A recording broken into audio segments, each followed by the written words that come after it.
Alright, teens. Hi. Alright, so June exams are very quickly approaching and tensions are very high, and you guys are a little bit stressed because now it's the culmination of your lack of effort that's now coming to roost. What do you do?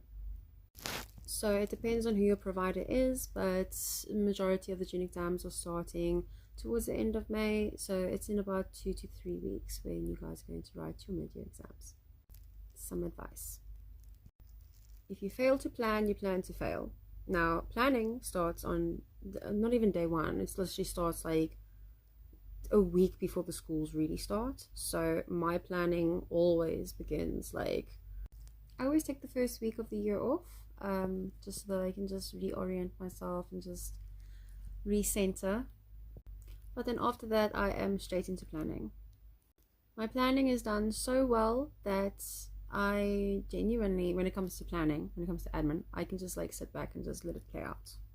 A little bit of tweaks here and there, but majority of the time the planning is pretty sound. So, but we're not talking long term, we are talking short term. You have 2 or 3 weeks and you need to get going. Study timetable, do not do what everyone else tells you to do.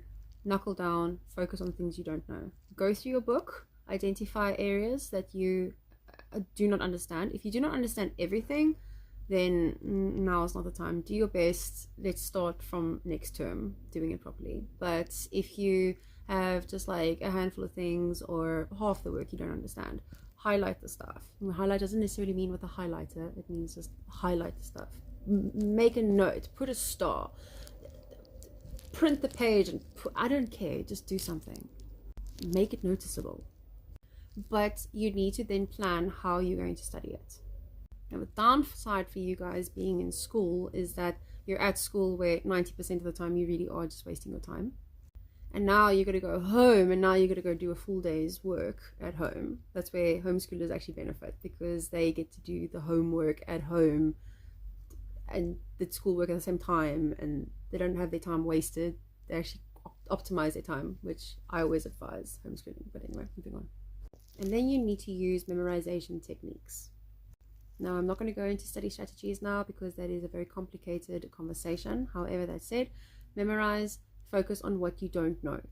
Do not rewrite the textbook, you're just wasting your time. And go over the stuff you know, but please, I mean, you know it. You don't have to sit there for 3 hours pretending to study something that you already have mastered. There's no time. Get going.